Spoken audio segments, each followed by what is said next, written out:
Bonjour, je suis Dominique St-Pierre, and you're listening to Go Podcast. Today, I will talk about generics. Hello, Gophers. So, I've decided today to talk about a topic about generics. So, it's springtime that is coming very soon. And with that, we will have Go 1.18. And specifically in that version, we will have generics. And I've started to notice as, let's say almost 1 year ago, up to this point, I feel there is something going on in the community. I'm not talking about fragmentation and whatnot, not as bad as that, but it seems to be it will be a minor between a minor and a major ish event, or in the history of the Go community. I think those generics. Myself, I'm not against generics at all. I come from a .NET background, and when they introduced generics, I think it was on .NET Framework 2 actually. It kind of it brought things like link to SQL to the platform and whatnot. So my point is, I think there is a place for generics for sure, and that's probably why the core team are working on that. But on the other hand, we need to be careful as a community. But we will talk about that a little bit. What are generics and why would you need that actually? So basically, if a generic function is a function that can perform its implementation for multiple types at the same time. So let's take a concrete example, and I will do that. Try to do that really quickly.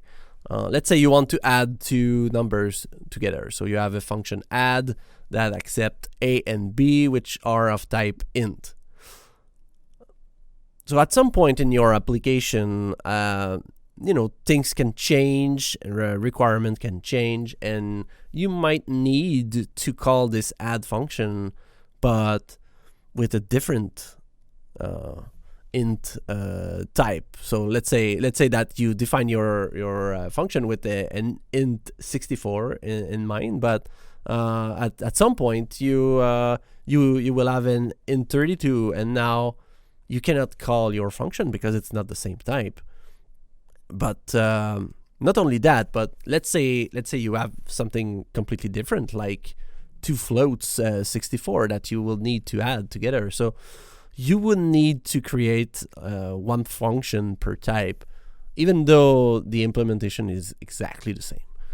So that's one reason why generics are there. So you would define your function passing a generic type, which can be defined.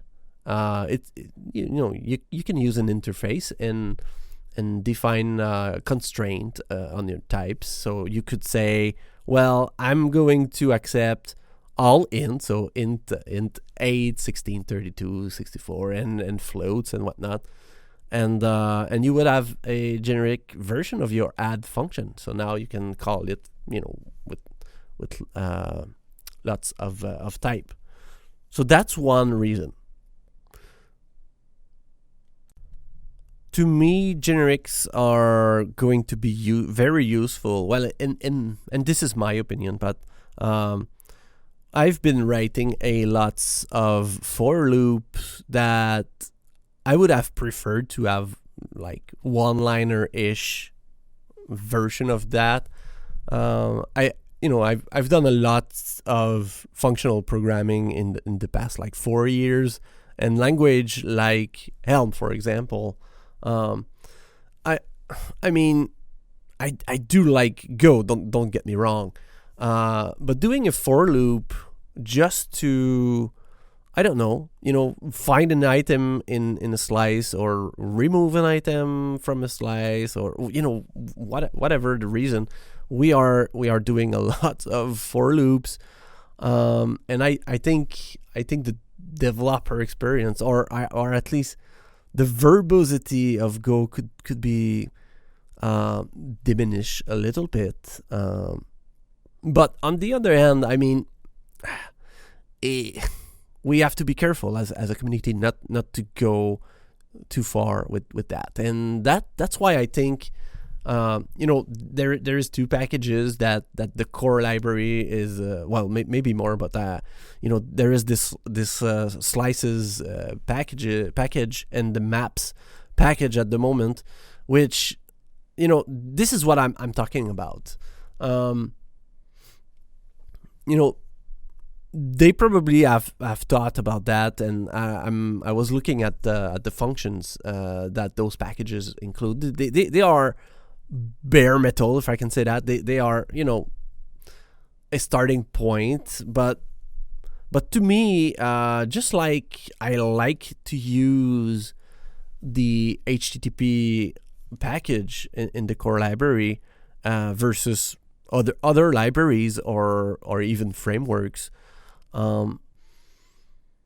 Before taking a decision to bring a complete third-party dependencies library in my project, I would still really try to ask myself, well, do I really need that? And what it would really bring to the table. So I mean, I don't. My point is, I don't really see exactly why there is, there seems to be friction.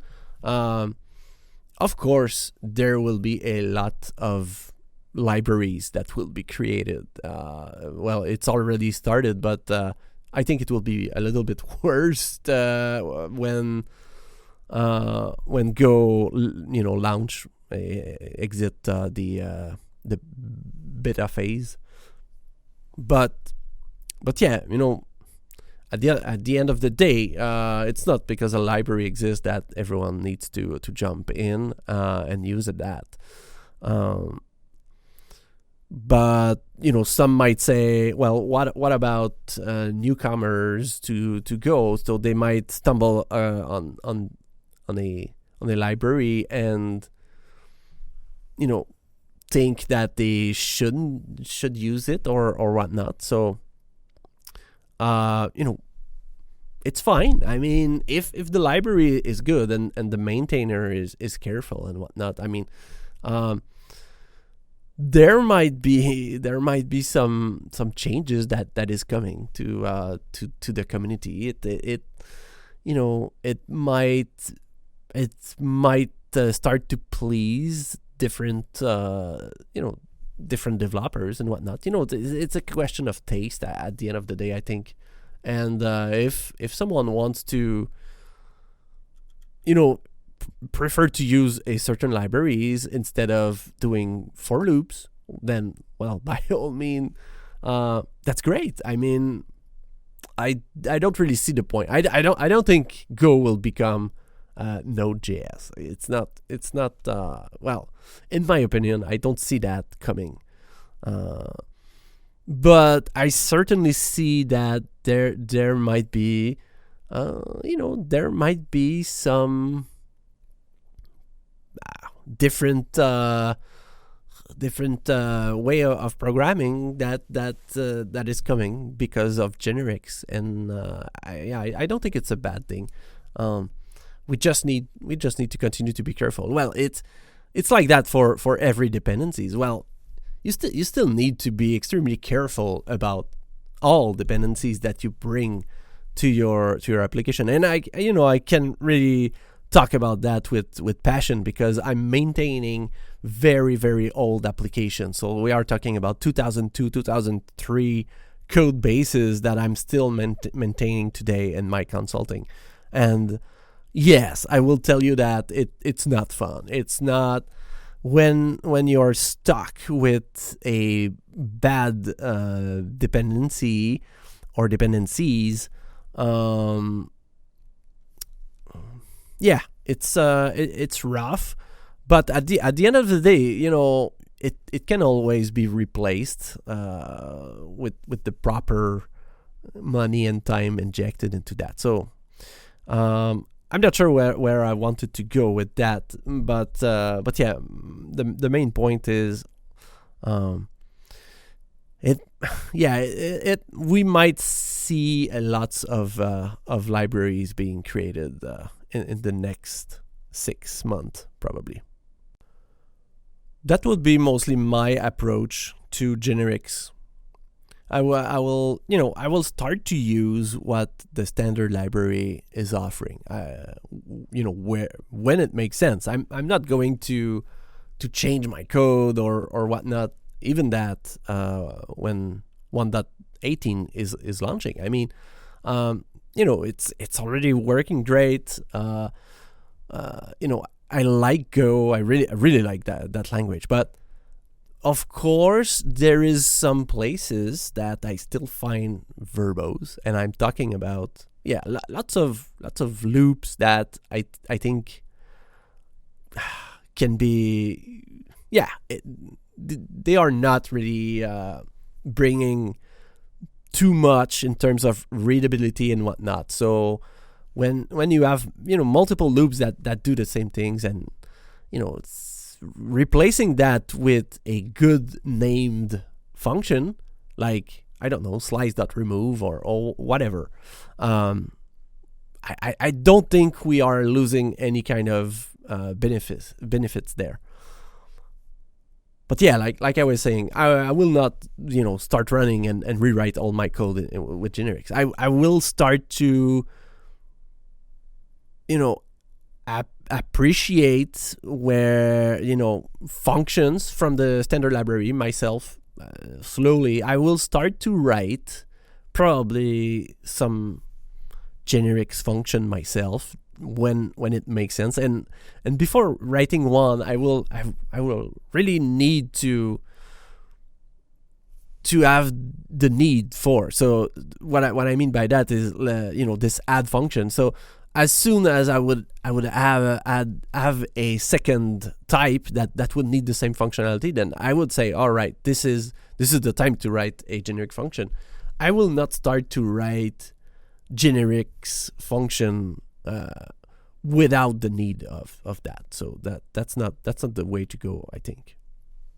And as for third party, well, again, if you want to use one, you use whatever you want. The more dependencies you bring to a project, the more dangerous they are. But I think we will see some great libraries, and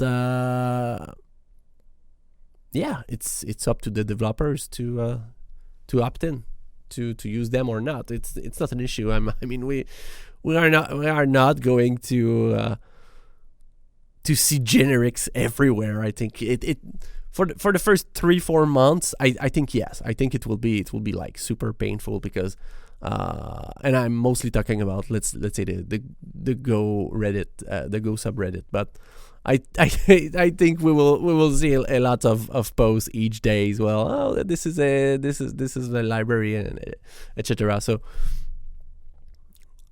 like everything in life, I think we will return to a normal state at some point, and I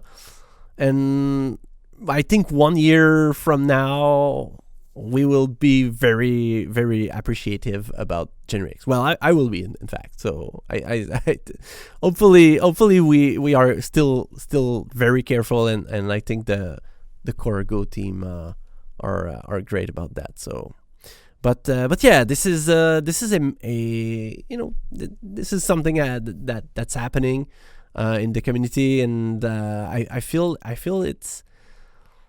it might be bigger than what it is, in fact. But yeah, we will see about that. All right, that's it for this week. I hope you liked the episode. And again, if you can share and talk about the podcast, that would be extremely appreciated. Also, if you want to check my book out, I have a course named Build SaaS App in Go. So it's at buildsasappingo.com. All right, see you in 2 weeks. Bye.